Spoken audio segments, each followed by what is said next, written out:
Hello everyone, welcome to the new video of BizBrains. आज हम करने वाले हैं क्लास 9th का कावेरी बुक, जो इंग्लिश की लिटरेचर बुक है, उसका chapter how I taught my grandmother to read.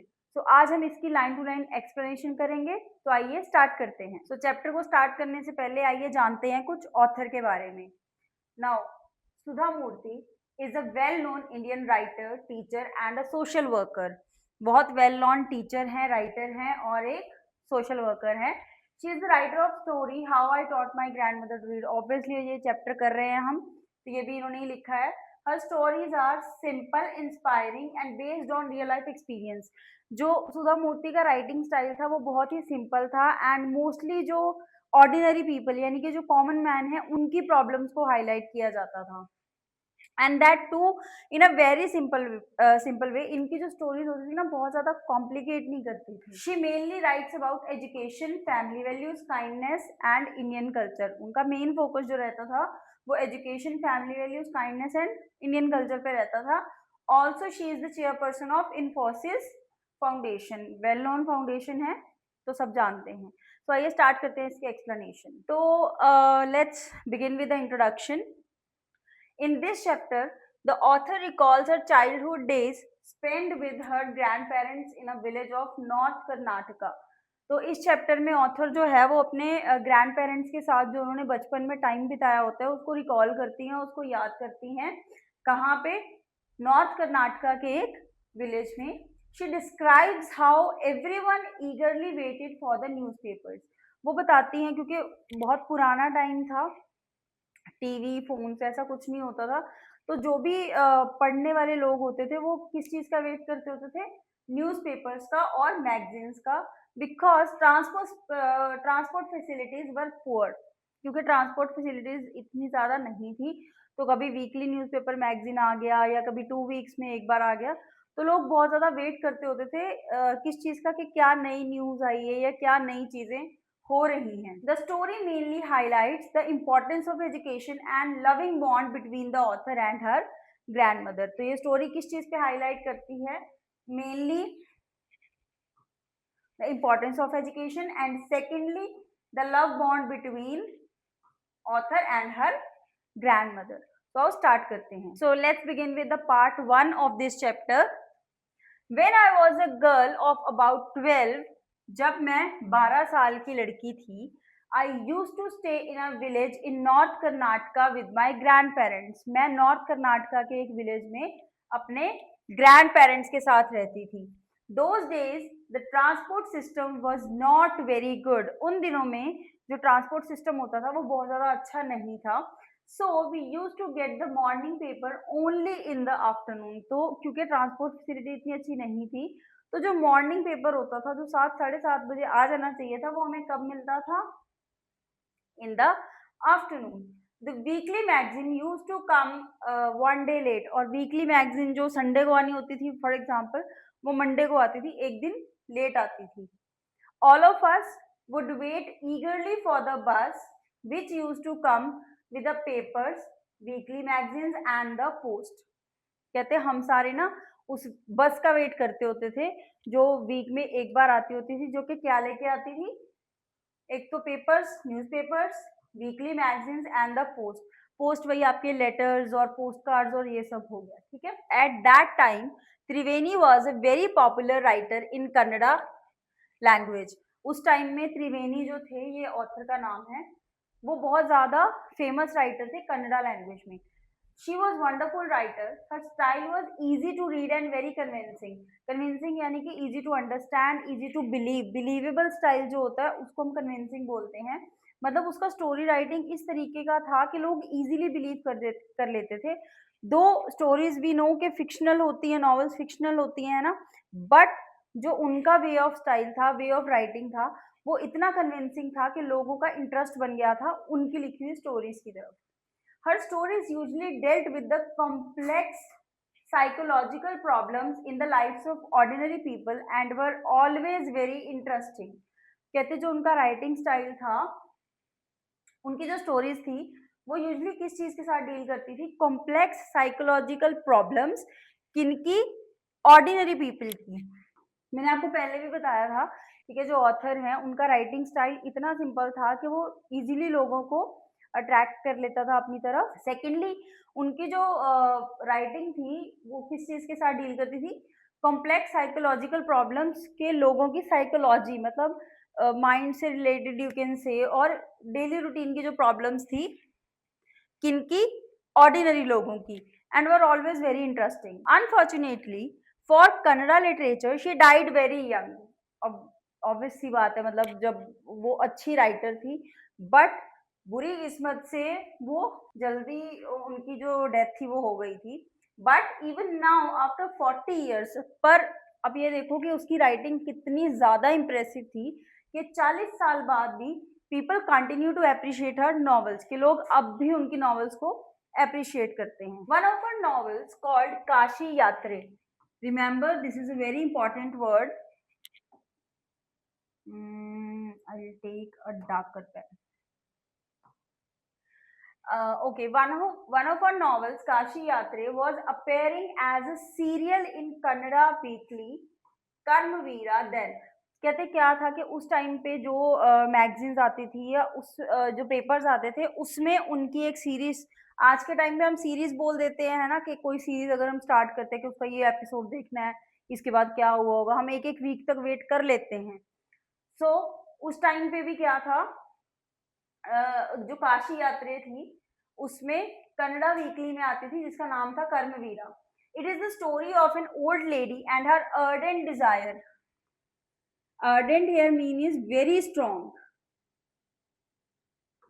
मतलब पैशनेट, किसी चीज की तरफ बहुत ज्यादा पैशन होना कि ये तो मुझे करना ही करना है। So that is the word ardent. Ardent sorry, desire to go to Kashi and Varanasi, बहुत स्ट्रॉन्ग डिजायर थी कि भाई मुझे एक बार तो काशी और वाराणसी जाना है।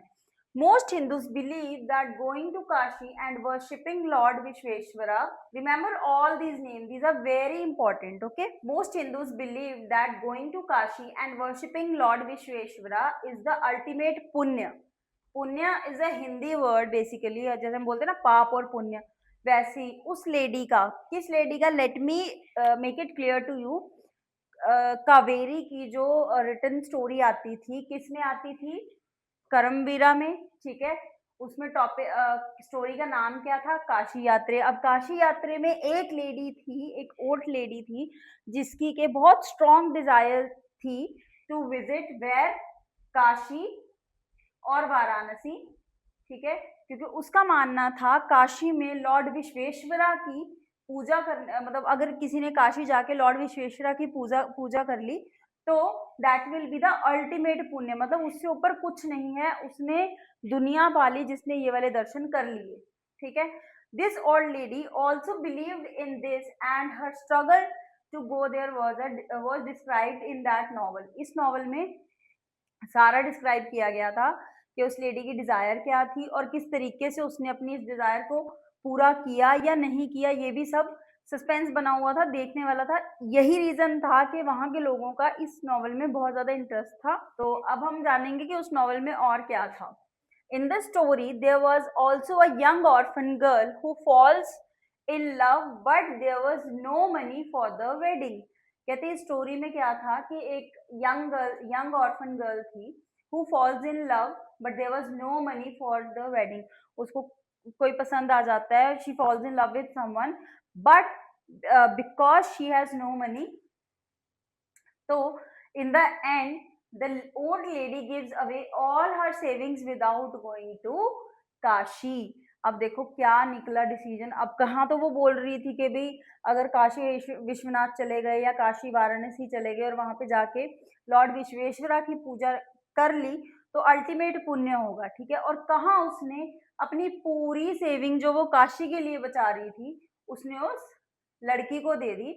She says the happiness of this orphan girl is more important than worshipping Lord Vishweshwara at Kashi। देखो कितनी अच्छी बात है कि एक जगह वो पैसे बचा रही थी पूजा के कार्य के लिए, है ना, कि भाई मैं वहां जाऊंगी मेरे को पुण्य मिलेगा। और सेकेंडली उसने एक ऑर्फन गर्ल जिसका ना पेरेंट्स है ना कोई है, ठीक है, उसकी शादी के लिए अपनी सारी सेविंग्स दे दी। और इसमें भी उसको रिलीफ किस चीज का था, क्या बोला उसने कि the happiness of this orphan girl is more important that worshipping the lord. मतलब if we make someone smile, है ना, अगर हमारी वजह से किसी के चेहरे पे स्माइल आ जाती है, आई थिंक वो किसी भी पूजा से ज्यादा बेटर होगा, right. My grandmother Krishtika never went to the school. Remember what is the name of the grandmother, it could come as a question. My grandmother Krishtika never went to school, so she could not read, क्योंकि उनकी grandmother जो थी, अब जो इससे पहले हमने story पढ़ी है वो स्टोरी थी जो नॉवल में आती थी, जिस नॉवल का वेट उसकी ग्रैंडमदर करती थी। अब यहाँ से स्टार्ट हो रही है सुधा मूर्ति के द्वारा लिखी हुई कहानी कि उन्होंने क्या एक्सप्लेन किया हुआ है, ठीक है। So never went to school और शी कुड नॉट रीड।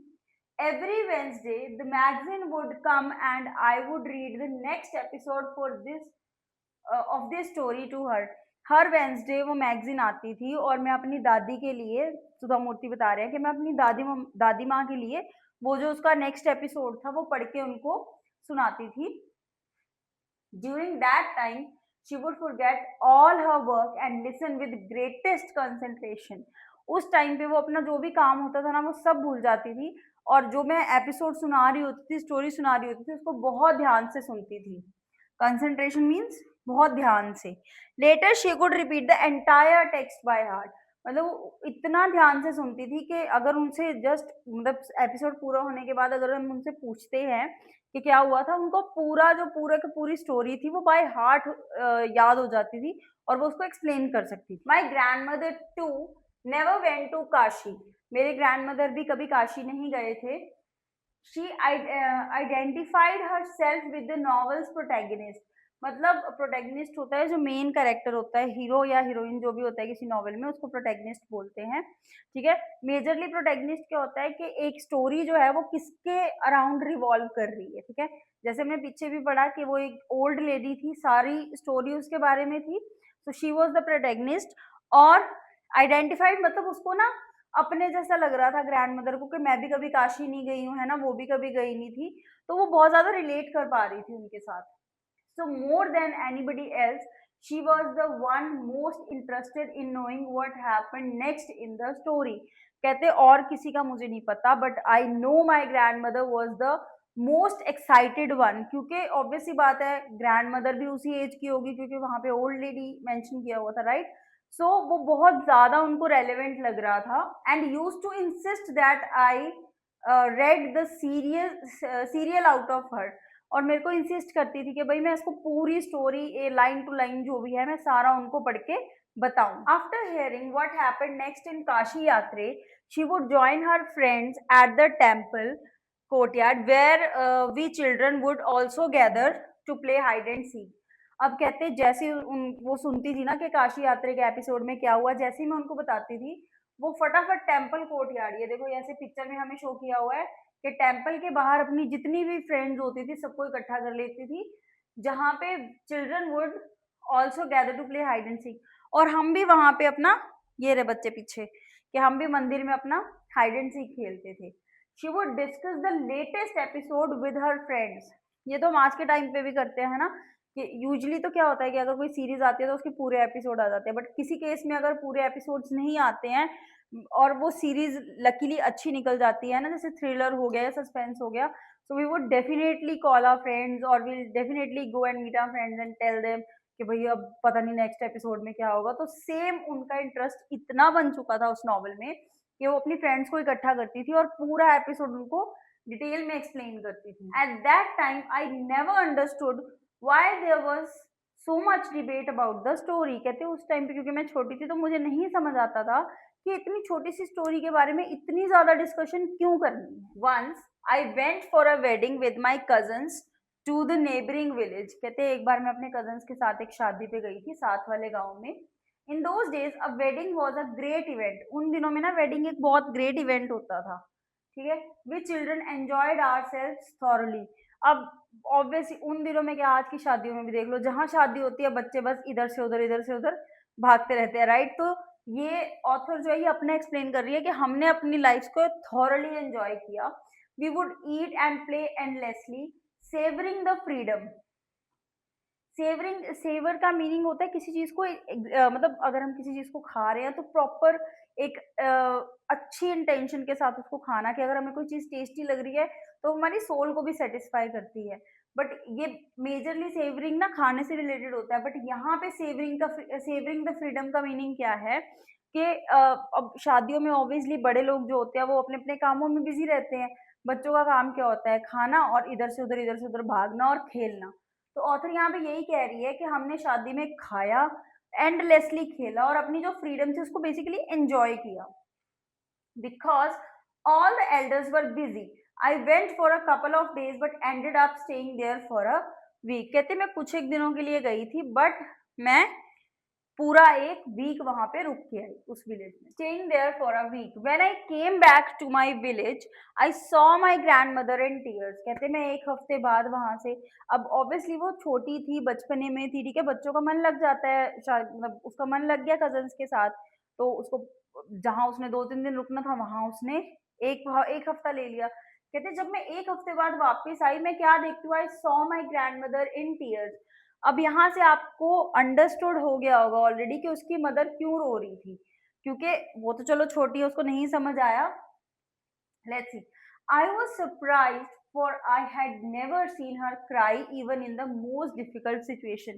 कहते मैंने तो उनको मतलब कभी डिफिकल्ट सिचुएशन में भी रोते हुए नहीं देखा। तो I was quite surprised as well as confused. वो उसको समझ नहीं आ रहा था कि ऐसा क्या हो गया कि दादी मम्मा इतना ज्यादा रो रही हैं। What happened? What had happened? I was worried. क्या हुआ होगा? I was worried. मैं परेशान थी। अव्वा, अव्वा मीन्स मतलब वो अपनी दादी को अव्वा बुलाती थी। Is everything all right? मैंने पूछा कि दादी अव्वा मतलब सब कुछ ठीक है? Are you okay? क्या आप ठीक हो? I used to call her अव्वा, which means mother in Kannada spoken in North Karnataka। मतलब कन्नड़ा लैंग्वेज में मदर को जो है अव्वा बोलते थे। तो मैंने उनसे पूछा कि Avva is everything all right? She nodded but did not reply. उन्होंने ऐसे ऐसे कर दिया बट रिप्लाई नहीं आया। I did not understand and forgot about it. मुझे समझ नहीं आया, अब ऑब्वियसली बचपना था और मैं भूल भी गई। ठीक है। In the night after dinner we were sleeping in open terrace of our house. कहते जैसे घर पहुंचे, चलो खाना वाना खाया हमने और हम लोग ओपन टेरेस मतलब छत के ऊपर सोए हुए थे। Summer night and there was a full moon. Full moon हम बोलते हैं पूर्णिमा की रात को। ठीक है। अब यहाँ पे क्या कॉन्सेप्ट है कि छत पे सोए हुए हैं, ठीक है, रात के टाइम पे। अब फुल फुल मून के टाइम पे क्या होता है, मोस्टली सारी जगह लाइट प्रॉपर होती है एंड मतलब विजिबिलिटी भी अच्छी होती है फुल मून के टाइम पे। Avva came and sat next to me. मतलब अव्वा आए और मेरे साथ बैठ गए। Her affectionate hands touch my forehead. जैसे वो जो दादी दादा है हमारे, हमें लाड करते हैं ना सिर पे, फोरहेड पे हाथ फेर के, वैसे ही उनको वो लाड करने लगे। I realise she wanted to speak. I asked her what is the matter. कहती मेरे को समझ आ गया कि उनको मुझसे कुछ बात करनी है। तो मैंने उनसे पूछा कि क्या बात है अव्वा। When I was a young girl I lost my mother. तो अव्वा बोलते हैं कि जब मैं छोटी बच्ची थी ना तब मेरे मदर जो थे, आई लॉस्ट माई मदर, मेरे मदर एक्सपायर हो गए थे। There was nobody to look after and guide me. कहते मेरे पास ना कोई नहीं था जो मेरा ध्यान रख सकता या मुझे गाइड कर सकता कि भी तुझे क्या करना चाहिए क्या नहीं करना चाहिए। My father was a busy man and got married again. मेरे फादर बहुत ज्यादा बिजी मैन थे और उन्होंने दोबारा शादी कर ली। In those days people never considered education essential for girls. ये बात कहीं ना कहीं हम सबको पता है कि अब के टाइम में और पहले के टाइम में बहुत ज्यादा डिफरेंस है। ठीक है। उस टाइम पे उन्होंने क्या कहा कि मेरे को कोई गाइड करने वाला नहीं था और उस टाइम पे लोगों को नहीं पता था कि एजुकेशन जो है वो लड़कियों के लिए कितनी ज्यादा जरूरी है। इसेंशियल मतलब important. So I never went to school. I got married very young and had children. मेरी शादी बहुत जल्दी हो गई थी और मेरे बच्चे बहुत जल्दी हो गए थे। I became very busy. Obvious ही बात है कि शादी हो जाए बच्चे हो जाए तो सब बिजी हो जाते हैं, राइट।